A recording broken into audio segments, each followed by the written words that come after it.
Assalamualaikum warahmatullahi wabarakatuh. Saya atas nama Alifina Nurhariska dengan NPM 21901091055 akan menjelaskan mengenai hasil UTS kami pada siang hari ini.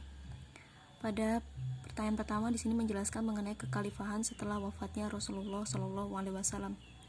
Di bagian ini telah saya tuliskan beberapa tokoh yang menggantikan kekhalifahan setelah wafatnya Rasulullah Shallallahu Alaihi Wasallam. Yang pertama yaitu Abu Bakar As-Siddiq, kemudian Umar bin Khattab, selanjutnya Utsman bin Affan dan Ali bin Abi Thalib.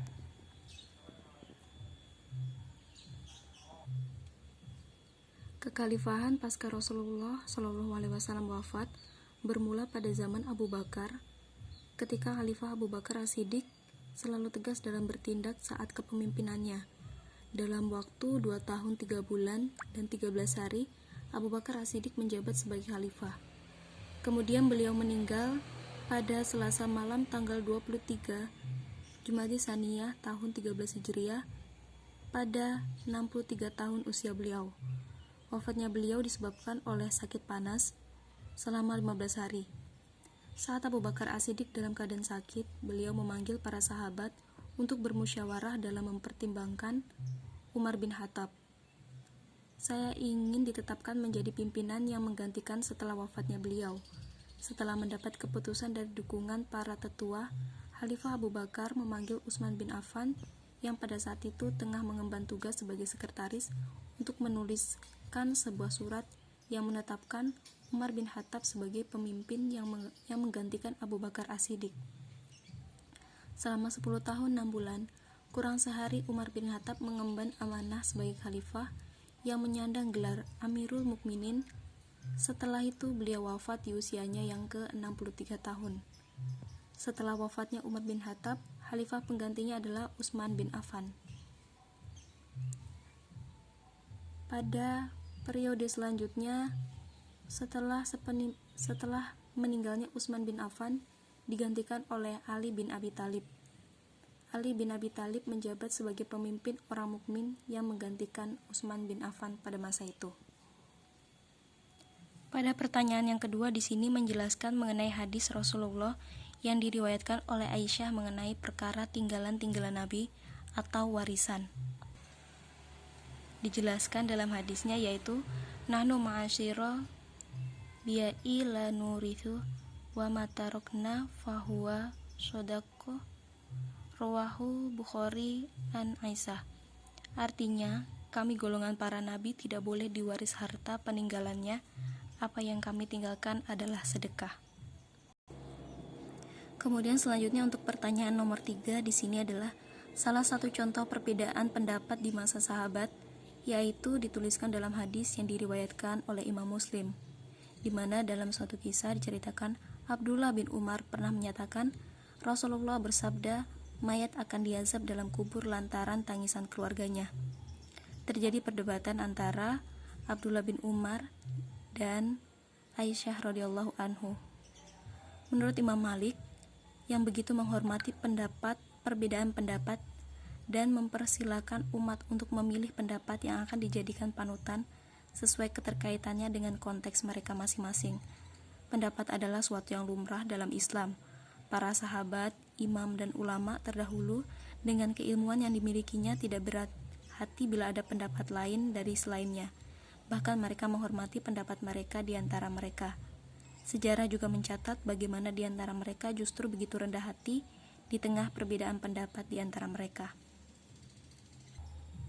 Untuk selanjutnya yaitu nomor 4, di sini terdapat hadis, yakni an Muawiyah ibnu Abi Sufyan radhiyallahu anhuma.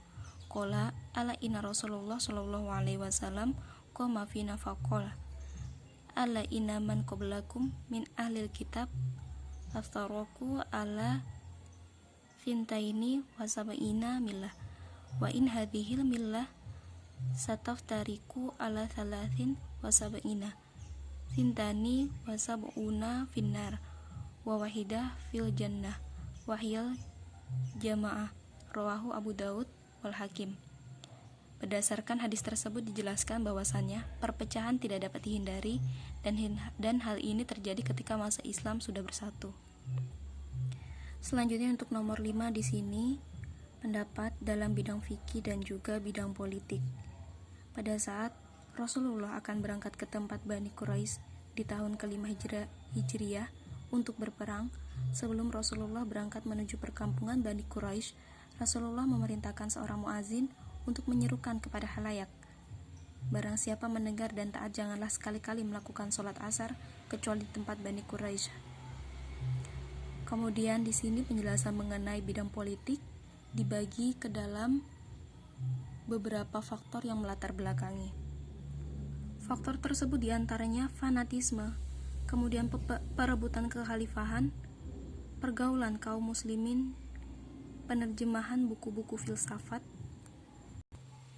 Untuk selanjutnya di sini nomor 6 membahas mengenai patah konsep sebab terjadinya pendapat dalam istinbat hukum Islam.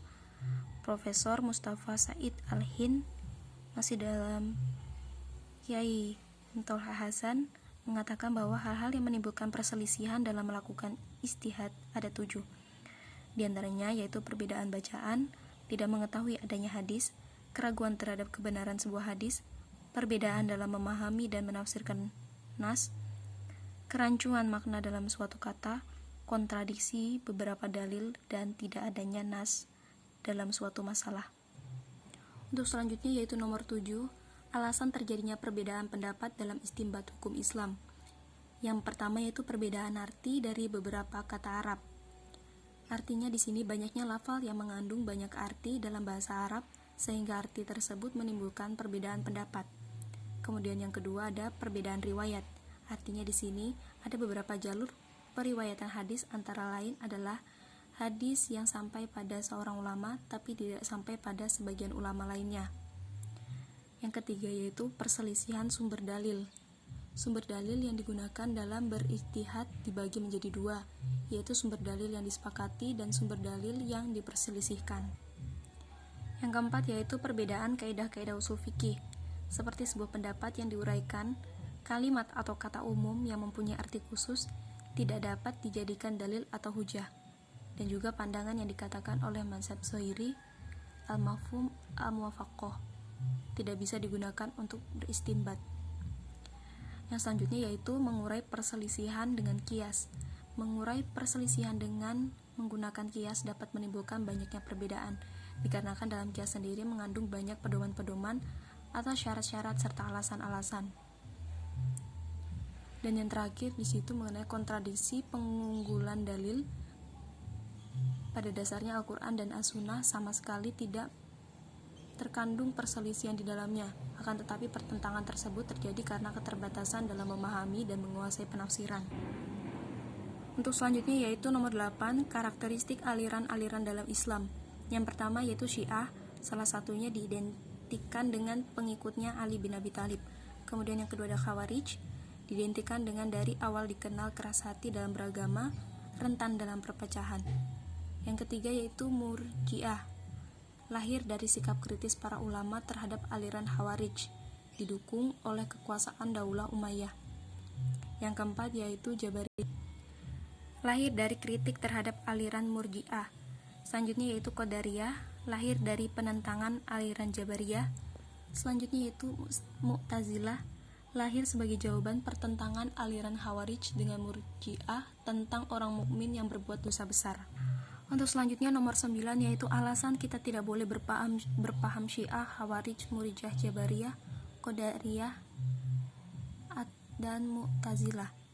Keinginan-keinginan para paham tersebut untuk menegakkan syariat yang mereka anggap sesuai dengan tuntunan Nabi Muhammad SAW melahirkan konsep, ideologi, dan tindakan yang ekstrim. Oleh karena itu, seyogyanya kita mengambil paham yang dapat mengambil jalan tengah di antara perdebatan yang ada. Dengan adanya paham yang lebih tidak ekstrim dan lebih moderat, maka terciptalah keharmonisan dalam kehidupan dan perpecahan terhadap perdebatan dapat dijadikan semangat kebersamaan, bukan ajang untuk saling membunuh dan berbuat keji. Dan untuk nomor 10, di sini karakteristik aliran Asy'ariyah dan Maturidiyah dalam bidang akidah. Yang pertama, akidah dalam aliran Asy'ariyah. Salah satu penjelasannya yaitu kedudukan Al-Quran. Al-Quran adalah kalam Allah atau firman Allah SWT dan bukan makhluk. karena Al-Quran adalah perkataan Allah SWT, pastilah Al-Quran bersifat qadim. Dan yang selanjutnya yaitu akidah dalam aliran Maturidiyah, di mana kewajiban mengenal Allah SWT dan syariat Islam menurut aliran Maturidiyah.